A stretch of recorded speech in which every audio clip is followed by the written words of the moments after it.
Can you might be muted right now, Preston. There you go. Well, first of all, let me just say that few people know this, but I say some of the most profound things when I'm muted. Don't we all? Oh, so with that said, surely glad to be back with you this week. And I want to say to Catherine and her husband that shame on you. How dare you have such a wonderful meal while I sweat to make sense to my dear friends in the League of Women Voters. Thank you for having me. Thank you for having me again. I kind of paused tonight because it's only been a week ago that I spoke with you all.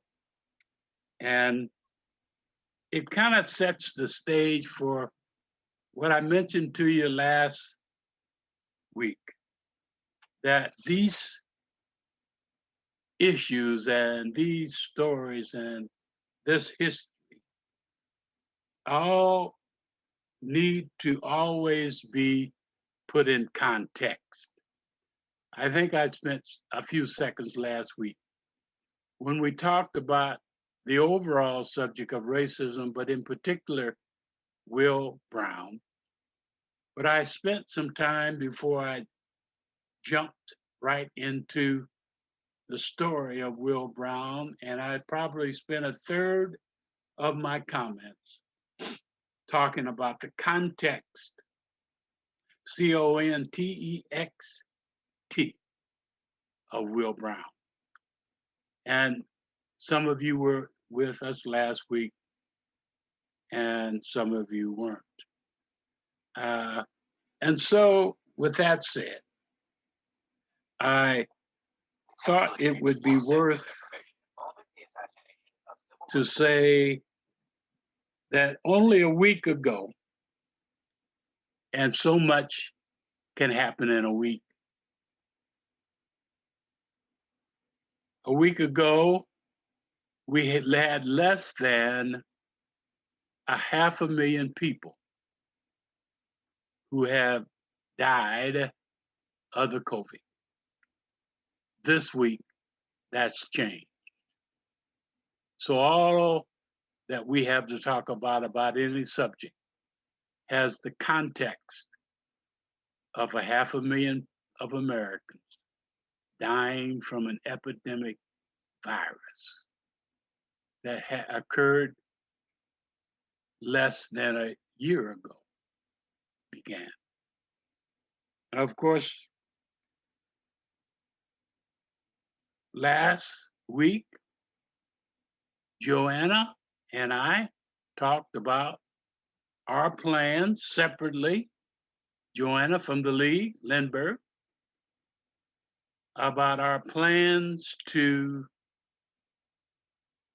testify before the Nebraska legislature on issues that affect us all, and that I commend the League for being totally long-term involved in all aspects as it relates to these issues.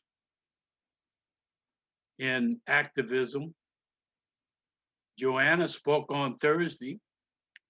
On Wednesday, I spoke 3 times. I spoke against, one more time, voter ID. I spoke against returning Nebraska to winner take all in the electoral process. And I spoke for a new piece of legislation that would try to make redistricting something that is fair, equitable, and not gerrymandering. I spoke strongly, as did Joanne, And so that was only a week ago. And now we sit 1 week closer to April the 6th, where we have a most important election primary for the mayor and the city council. And I will be collaborating with my fellow members. I say that with an underline because I showed off last week uh, and stuck my chest out so that Linda Duckworth would know that I had joined again, had reissued my membership. And so we as members will be working together for better turnout. Thank you, Linda.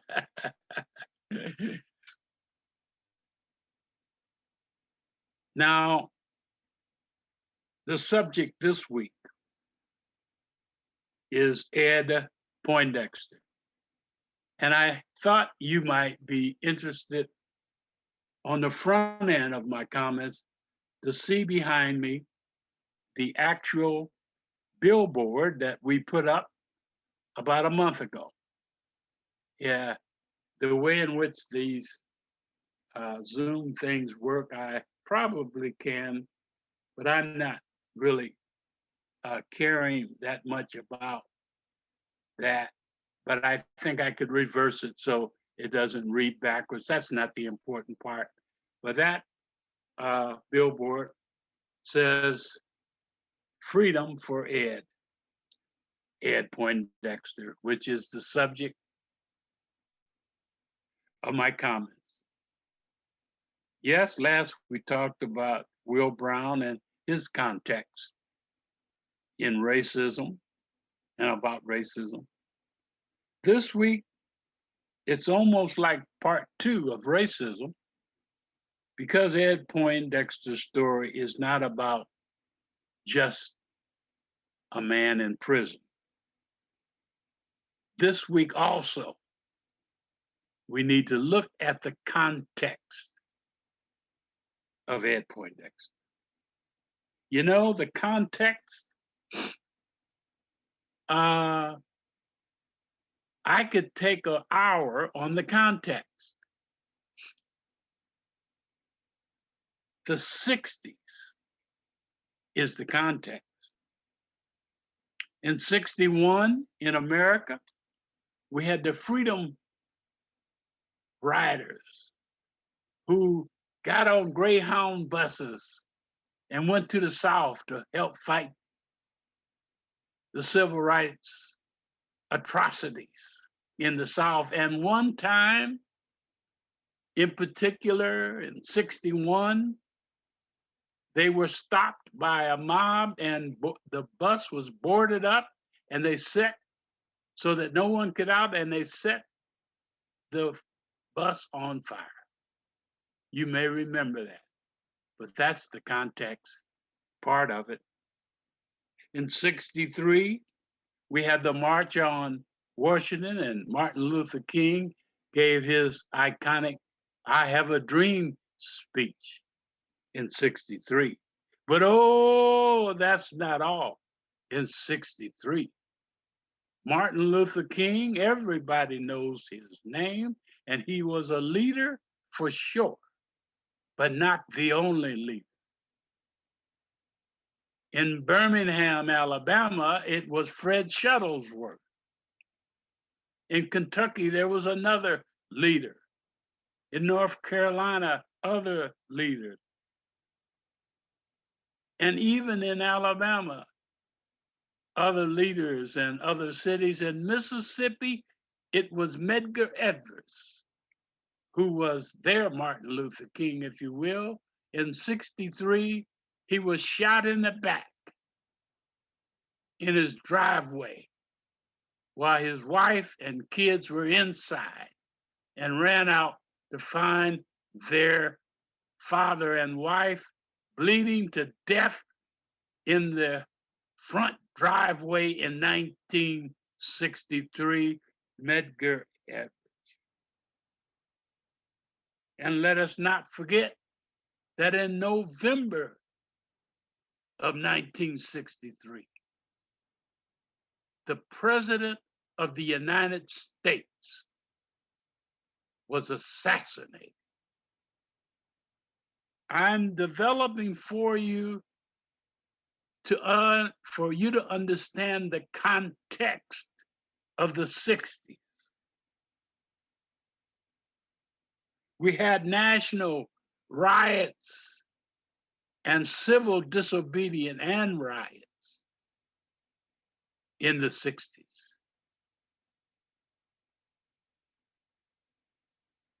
Malcolm X was assassinated. There's evidence that came out today, that maybe Malcolm X was assassinated with the cooperation of the FBI and the local police. The context of 1960s. In Omaha, we were, those of us who lived and grew up in North Omaha, the context is that we were segregated and treated unequally. We were redlined. We were prevented from going to public accommodations in certain parts of the city. Some of you may remember Peony Park. And yes,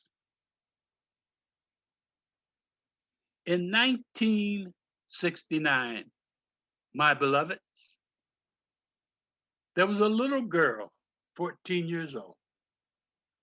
She and some of her friends in Logan Fountainelle were kicking up a lot of dust and making a lot of noise. They were playing music and dancing and just acting silly and making lots of noise.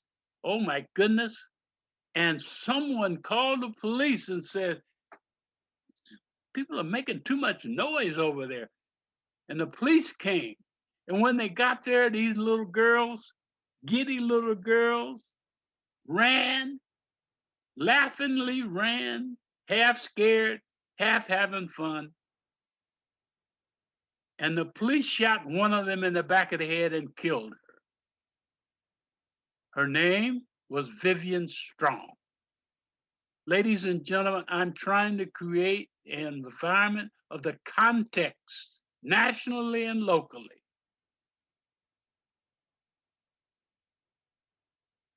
In that day and time. After she was killed,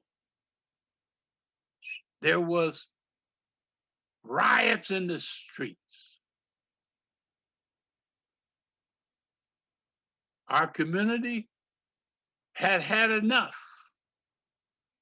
and rioted and burned down a good part of North Omaha. I don't like it, but I tell the story that when I give tours, walking tours of North Omaha, I point to buildings who were boarded up in 1969 that are still boarded up since then as a response to Vivian Strong. So Ed Poindexter is the subject, but the context, I hope that you are feeling. Out of this tumultuous times nationally and locally, there spawned other groups, not led by Martin Luther King, but locals, and there spawned national groups as well. The Congress of Racial Equality, headed up by James Forman, the Student Committee for Nonviolence, SNCC, SNCC, as it was called, headed up by none other than John Lewis. And there was the Black Panther Party. Now, if we had the time, and I would take a survey with you, most of you would have the wrong idea about the Black Panther Party.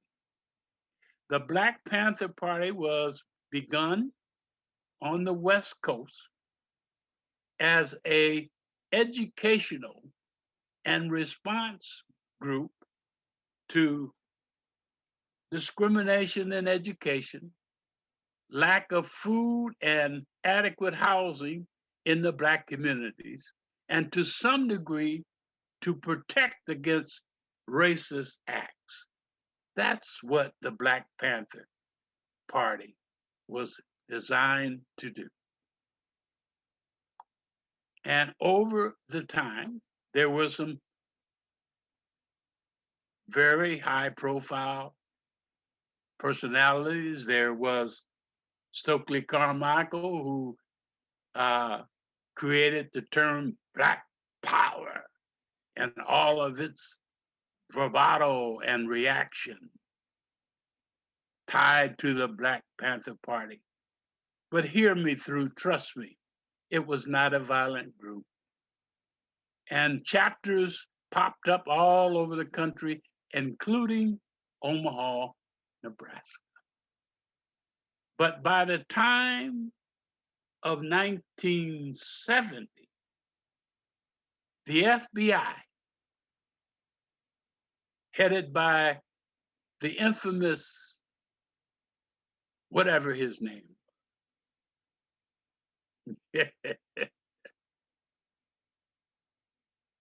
decided that all of these groups were a threat to America, said J. Edgar Hoover, and by any means necessary, they need to be eliminated in one way or another.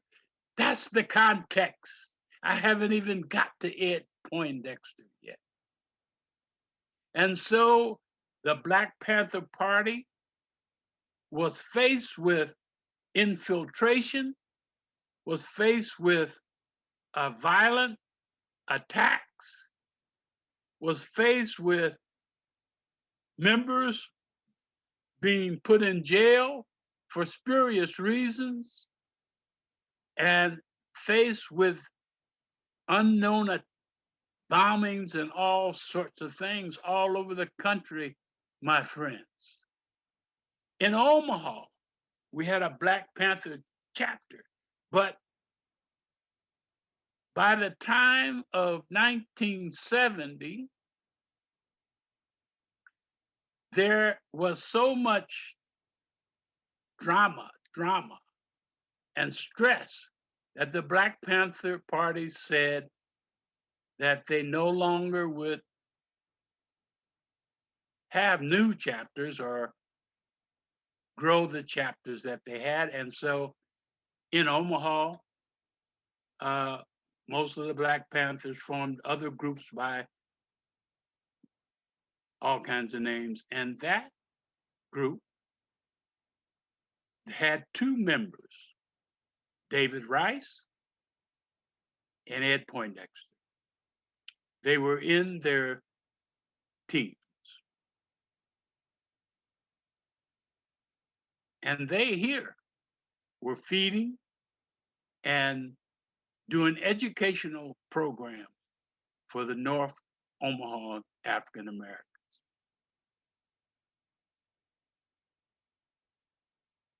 So the event that brings us here is the event that happened in 1970, where someone built a bomb, put it in a door, house door, arranged for a call to the police that said that there was a woman being accosted in that house. And the police ran to that house to see and try to stop this. And when they opened the door, the bomb went off It killed a young policeman by the name of Menard and injured his partner.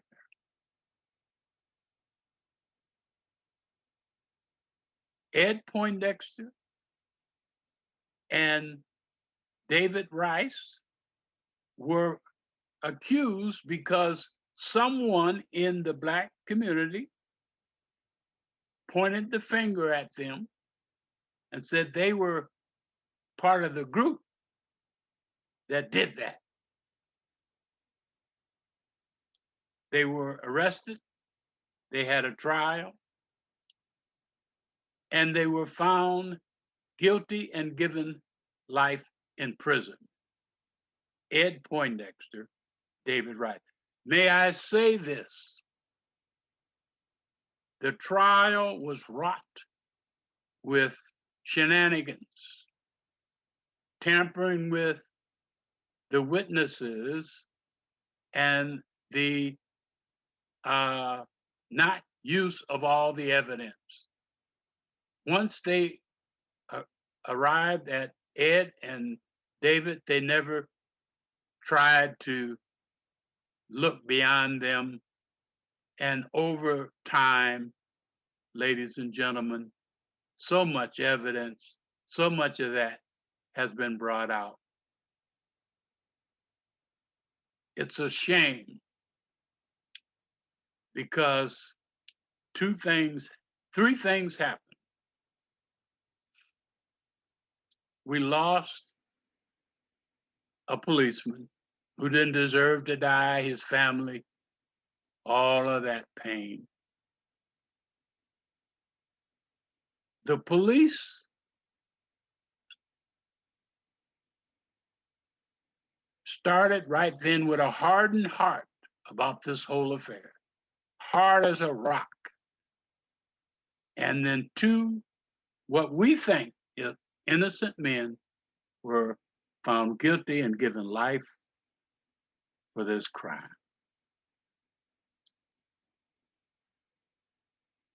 Fast forward to 2020.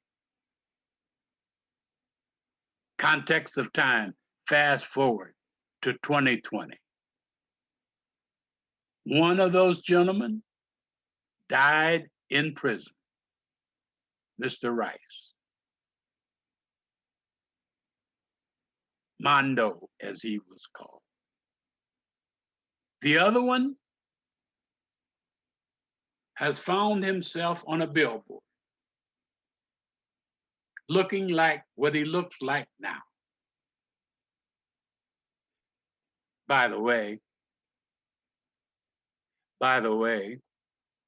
Ed Poindexter grew up in the Logan Fountainelle housing project with lots of other families. Some of those families have turned out to be great, iconic people. Some of those families included a family whose member is in the Hall of Fame in baseball, Bob Gibson. And I could go on and on. Another one of those families was the Preston Love Senior family, who had a young man about the exact age or two, and who ran around the courtyards of Logan Fountainelle with Ed Poindexter. I did. Back to 2021, 2020. May I say, as we walk through time, that in the early years, there was a lot of activity, a lot of high profilers, a lot of lawyers, a lot of who tried to get a retrial of these gentlemen, and who fought. Famous orators like Ernie Chambers and so many others worked their self crazy. There have been books written to try to get them released or at least another trial. And over time, one by one, those people have walked away, given up on the system. I come to you I could have come to you less than a year ago. And I decided to go to the Pardons Board and make a case because Linda Duckworth knows I'm wonderful. I'm articulate. I am perfect. And I know if I go to the Pardons Board and make the case for Ed Poindexter, he'll be out in a week. A year ago. Well, my wonderful self, Linda, was shut down and sent back packing. So there were two or three other folks who were at that Pardons Board who I did not know. And so fast forward to right now, I, not intentionally, have become a leader of a team that's made up of about 20 to 25 people who are trying to get Ed Poindexter released. And let me tell you how and why.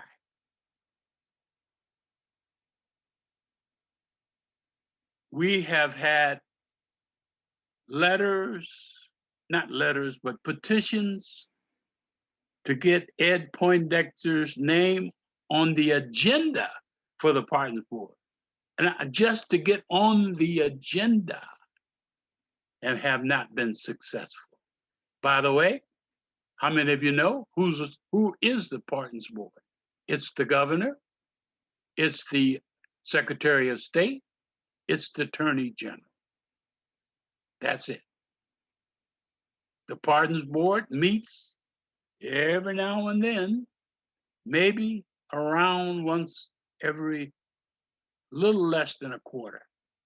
They hear 5 or 6 cases that are on the agenda per meeting.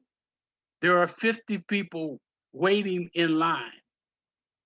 And at the rate of 4, that's 10 months right there. But you have to even get on the waiting list agenda. We have not been successful for a year to get Ed on the agenda. Some of you may know that, again, my wonderful self decided that I would befriend the governor of our state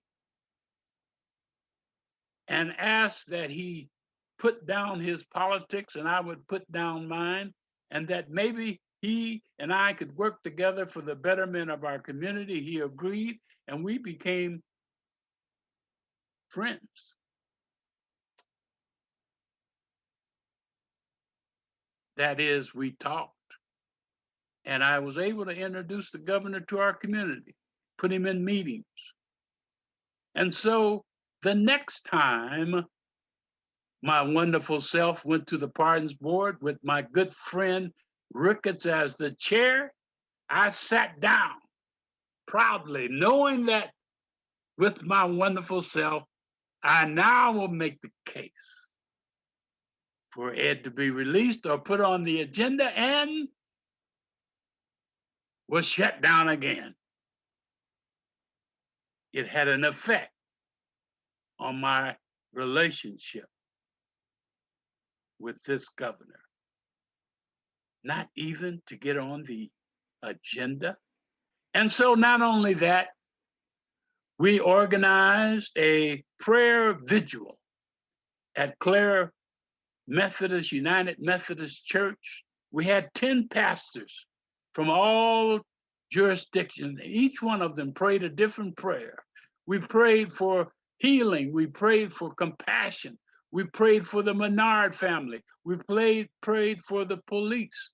We prayed 10 different ways, of course, for Ed Poindexter, that compassion would work from prayer for him to be released. We had marches on parks and speeches made in the parks for Ed Poindexter. We have had a group of lawyers which have joined us and filed this paper and that paper and petitions to get him on the agenda. We even went in our pockets and bought a billboard that you see. And so the other part of this story I have saved to last. Ed Poindexter has been in prison for 51 years. Some of us think he's innocent, but if he's not, he's been in prison for 51 years either way. He was not given a life sentence without parole. He was not given a death sentence, but it looks like it and feels like it. He's 51 years in prison. He's 76 years old. While in prison, he asked to be shipped to Minnesota so that he could get a degree while in prison. He did. And so also his health is failing. He's in a wheelchair and needs a kidney transplant.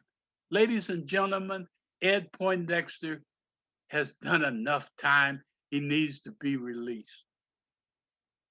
And so as I see the Grim Reaper who says your time is up, I say to you, I hope that you would understand the compassion that is needed and the softening of the hearts of the family, Menard family, the police community, the governor, the secretary of state, and the attorney general to release Ed Poindexter. We sent you before the meeting one of the things that either the league or individually you may choose to do, which is to send letters to the members of the Pardons Board to ask for the compassionate release of Ed Poindexter. That concludes my comments.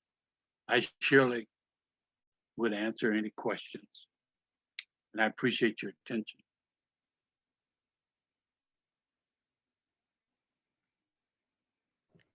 So if you have any questions at this time, we invite you to unmute yourself to pose it, or if you'd like to type it out into the chat box, you can do that as well. Preston, I will say I can start off the questions perhaps. Oh, yes, go ahead. Preston, this is Craig Moore. Do you have any kind of a history on the people that were pardoned by this pardon board over time? Yeah. Black, white. I don't think you're going to find a similar circumstance necessarily, but you might find people that killed somebody. We do, to answer your question, this team that I mentioned, they've been all over this, and there are statistics, and be more than happy to share it with you. But your point is, has the pardons process been equitable? And the answer is no. Okay. The problem with the pardon of Ed Poindexter is that it's political. Right. I didn't use the phrase political prisoner, but he is. The family, the Menard family, has the pain of losing their family member. I reached out to them and they really weren't interested in talking with me. The other pushback is the police community doesn't want to hear it. I went to Chief Smarter, who I know, the chief of police in Omaha and asked, could I throw myself to the wolves and could I be given the right to go speak to the union, the police union, and let them come at me, but maybe my wonderful self, I could convince them to relax and let us work on getting his parole. But the reason why he's not getting equitable treatment is those are two strong forces, as well as the force of the politics of not wanting to let him go.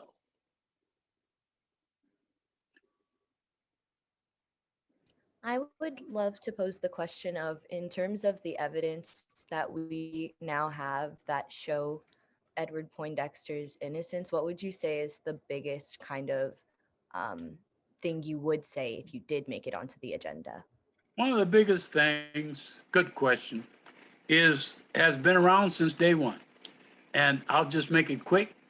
But there was one key person, I'm not going to mention his name, because his family is still in Omaha, active. And one of the family members turned out to be a great friend of mine who has since died. But one of the key person in this situation was a young man. Well, his name was Dewan Peak.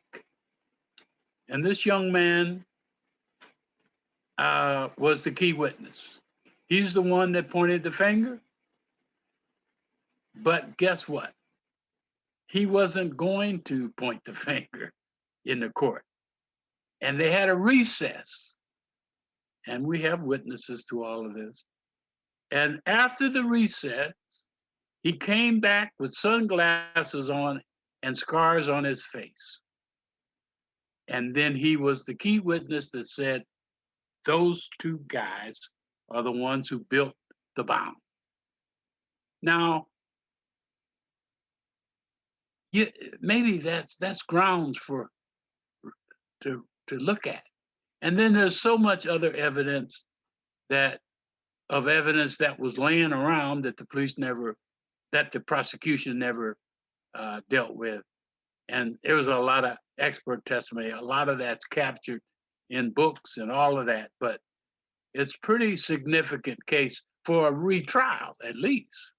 But now we're talking about, wait a minute, the guy's been in prison for 51 years.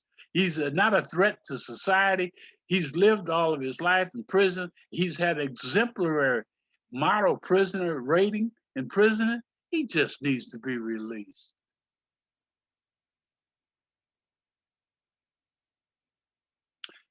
So if you're thinking of other questions, I'm surely going to be here. But I wanted to point out that one of the things that you can do is write letters. And I think we sent kind of the how to do that, or who to send them to, how to send some of those things. Love to have you do that. That's a request. One of the things that we're doing now, we, the team, is getting support from the community in that way. And from some of the churches who may see the compassion possibilities here. It is a very difficult case. And the thing that worries me the most is that this gentleman will die in prison. He does need a kidney transplant. That's a whole nother story. He is confined to a wheelchair. His mind is still good, but imagine being joyful and enthusiastic and hopeful after being in prison for 51 years for something that he claims he did not do.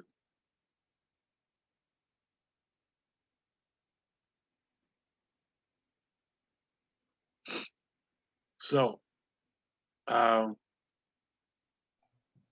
thank. Preston, Yes.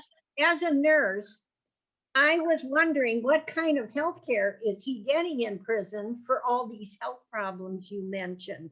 Is it adequate? And isn't that a consideration?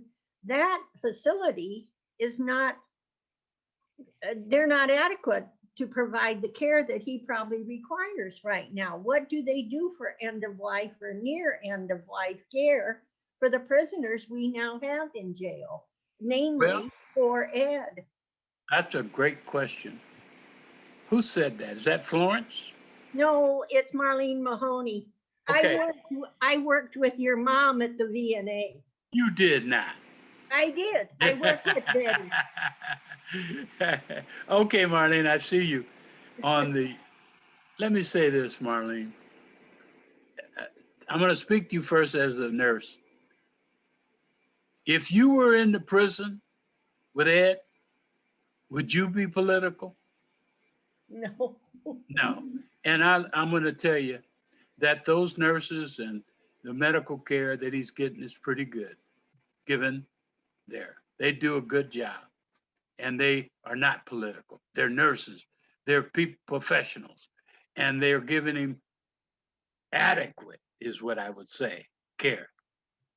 And so I want to say that. There are a lot of rules and things in prison. We can even call up to find out how he is. That's kind of maybe a HIPAA problem and all of that. But he's getting adequate care. But he needs he needs another level of care because of his condition. And of course, with he has to get dialysis 3 times a week. Imagine that. And so I need not tell you how dramatic that can be and how stressful that can be. So that's a good question, but the truth of the matter is, and guess what we've forgotten to talk about? Cost.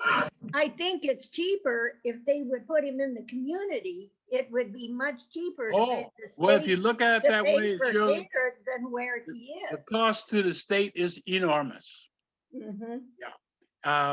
And I said, we were talking together, but I don't want you all to forget that, oh my goodness, Kovic is sitting on the chair right outside his room waiting for him to make a mistake.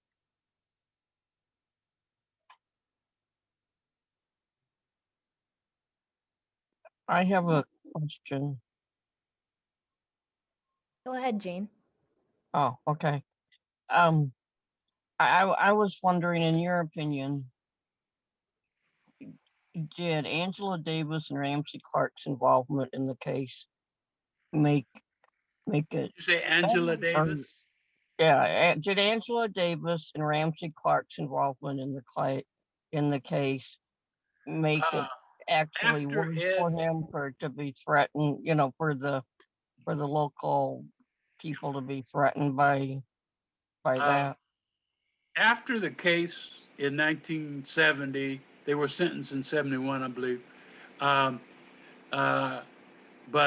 there are a lot of high-profile civil rights and other leaders, high-profile like Angela. They came to town, and there was a lot of activity. That was the point I was making with you earlier. A lot of activity, a lot of bravado by lots of folks, and brought a lot of notoriety to it. But that all went away after time. I think what Jane is asking is if it made it better or worse for Edward's case. I think neutral. Maybe the answer is I'm not sure. I mean, Ramsey Clark was here in Omaha just a few years ago, speaking on his behalf.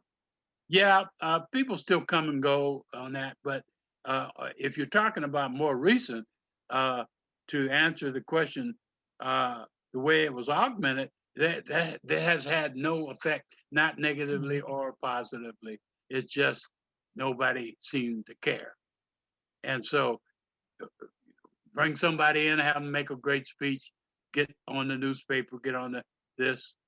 That hadn't had an effect. What we need now is on the ground work, and we're trying to do it. But we need to break the hard hearts to get some mileage here. And we need to have churches to rise up now and say this is enough punishment. And so I guess what I'm really saying is the high profile does not help. We could maybe use some of these national groups, and we're reaching out to them, that try to mitigate on these sentences of people who were innocent.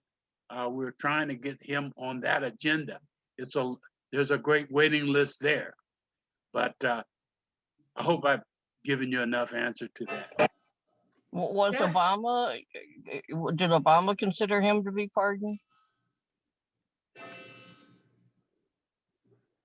I don't think that a pardon from the president can go beyond federal. Right, right, Right. right. That goes along with the question in the chat. Someone asked, if this is a federal case, can President Biden grant a commutation or pardon? And so your answer would be no, I'm Right. assuming. Yeah, the answer is no. If Trump were still in, I could have Giuliano come talk. He might be able to have gotten him out.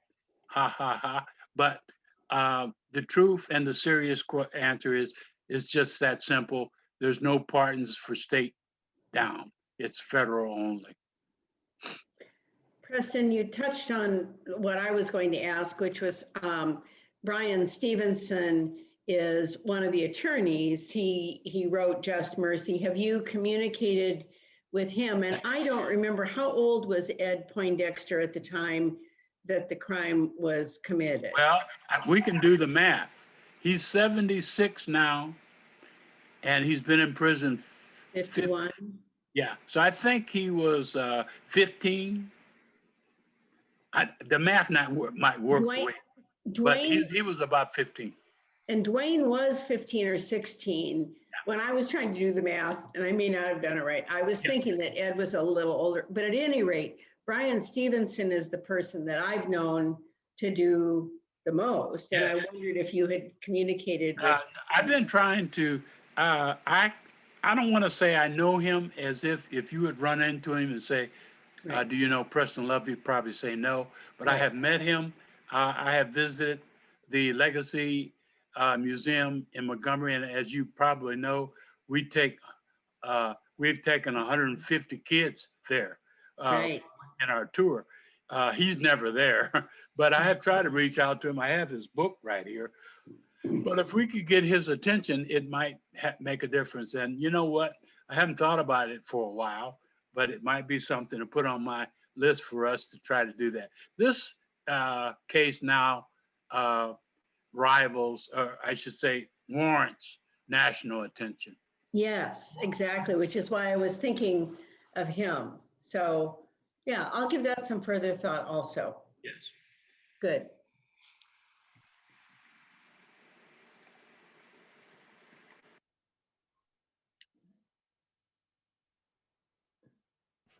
Do we have any other questions or comments to I discuss? have another question. Go ahead, Jane. It has, would Richardson be willing to do anything? Do you think he would? I mean, since he's a old Omaha boy, and you know, Michael Richardson, is that guy's name that Yes. wrote Framed? Yes. Michael Richardson. Getting involved in it? I'm sorry. Is he getting involved in it? Would he lend any kind of? I mean, with him being an author, could he do anything? Perhaps give it national press attention? Michael Richardson has been here twice. I had him on my radio show. I have talked with him. He joins our meetings. We do a meeting once every Thursday. Any of you are welcome to join. He joins that. He's on our email trail, so all the things we do, he sees and does and comments and writes about it. That's about that. So he is involved, albeit remotely. He's in Chicago, as you maybe know. So. Hey, Preston, Paulistine, has the ACLU or any of the other civil rights attorneys got involved in this? We're interacting with all the ones you think of. The ACLU is one.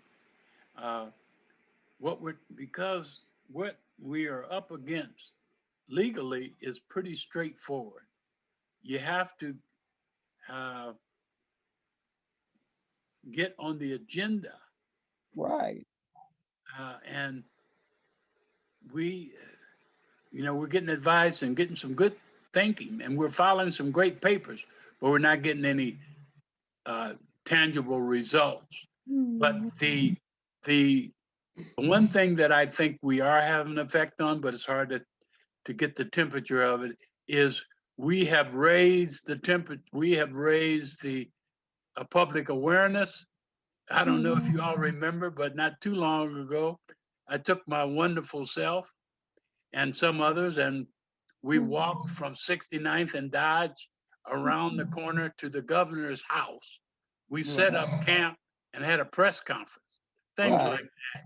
It's kind of, it's kind of dramatic and all of that, but it does bring attention. We got the media, and we had a couple, we got the media, but we also got a couple of non-marked police keeping an eye on us too. But, Oh yeah. What about the CEO at the prison? He can't put in Scott Freites. Put in a Scott good Freites word. is his name. He's the director of the prison system.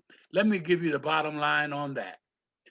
Now, I have befriended him. He's a friend of mine, even though I disagree with a lot that he's doing right now. He's trying to build a bigger prison and all of that. But guess what?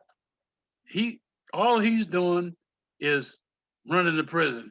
None of that. He can't get him out. He can't do anything. It's out of his hands. You think so? I mean, he could put in a good word, keep the temperature up. Let me just say this. The governor is his boss. Sure.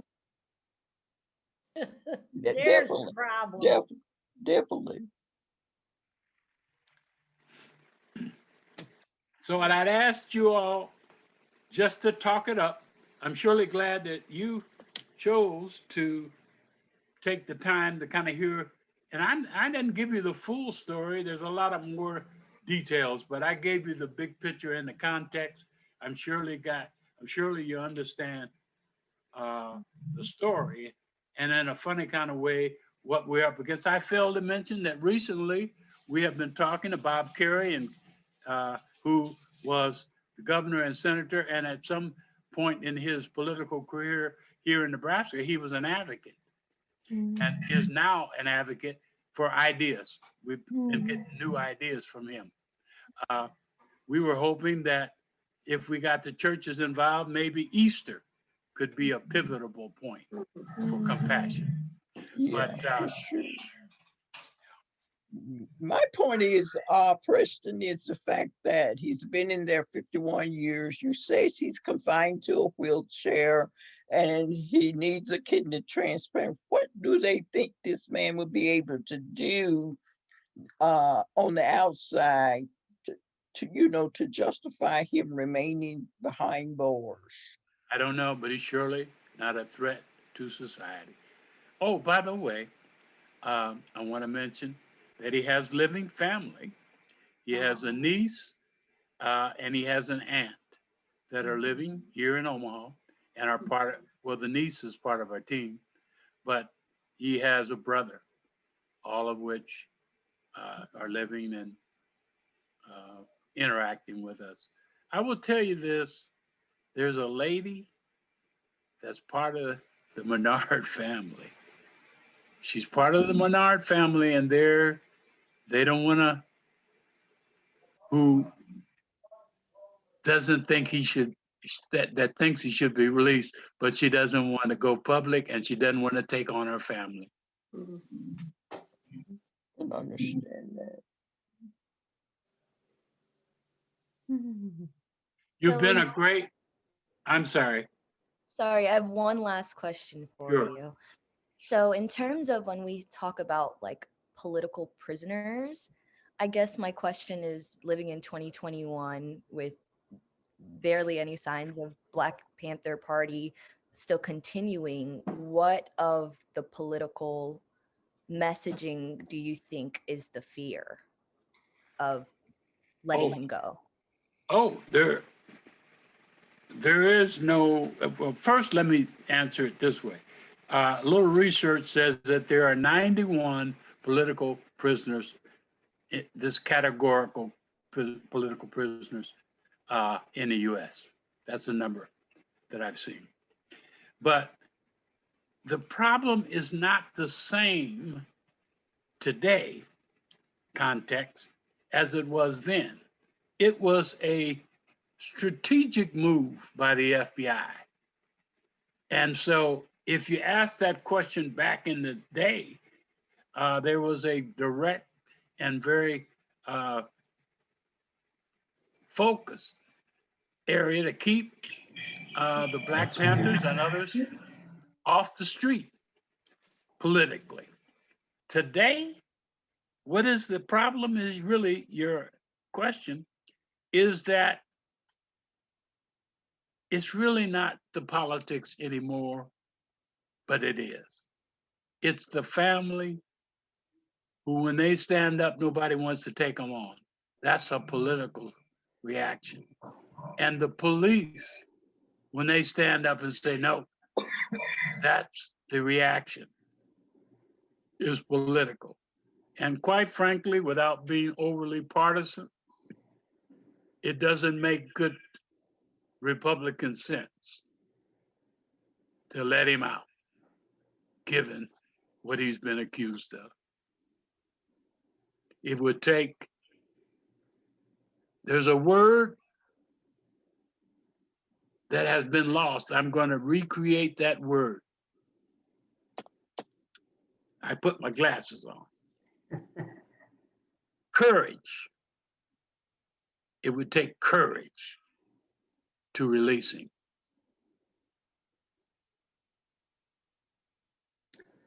Go ahead. Well, I think you're probably the opposite of that. I think I would call them chicken. They haven't got the guts to do something that they think they might be politically primaried on, that somebody else could come in and accuse them of being soft on crime. That's correct. And, Absolutely correct. You know, you're a lot more intelligent after dinner, my friend. I am. Wait till I've had dessert.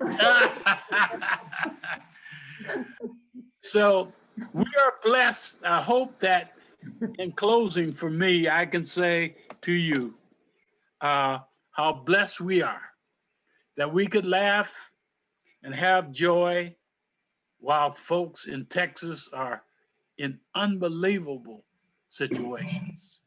And COVID and the vaccines and the racial and political strife and divisiveness in our country, we've got work to do to be the leaders of love and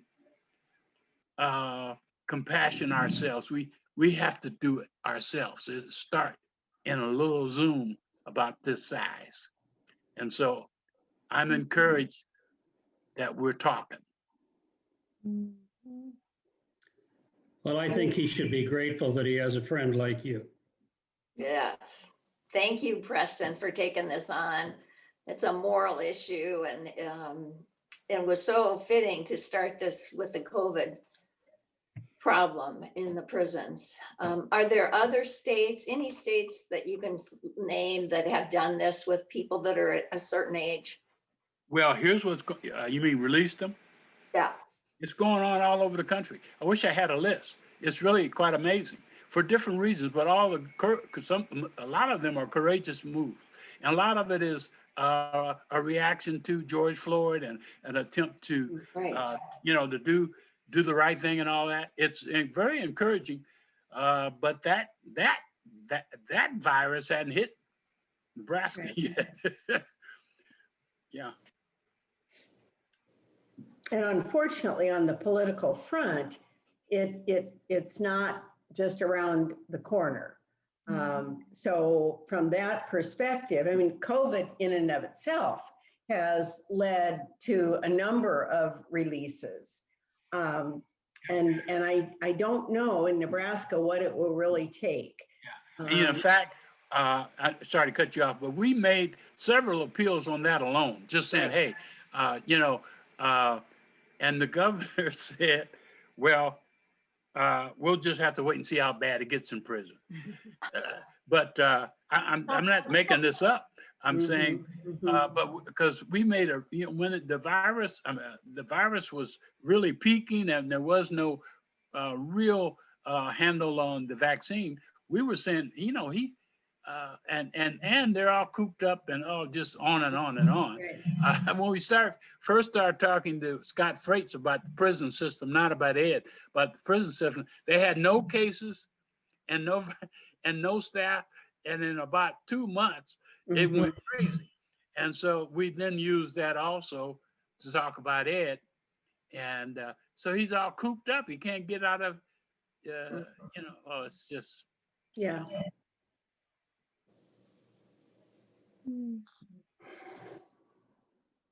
Well, thank you for everything you're doing. Thank you. Amen. Thank Preston so much for all the work that you've put in around Omaha. Before I close this out, I will give this last opportunity for any announcements or comments, concerns. Yeah, just that we take the time tomorrow when we get our email and sit down and write that letter as soon as we can, and maybe make the point that, not only is it a health issue and a moral issue, it's the right thing to do. Well, it ought to be doable just by virtue of reasonable reduction of the prison population. Yes. And then layered into these other two circumstances. And that's really the perspective, I think, that some states have taken that are making this move. Absolutely. Well, sorry, go ahead, Preston. No, just 30 seconds. I want to mention, I thought it was going to hit today.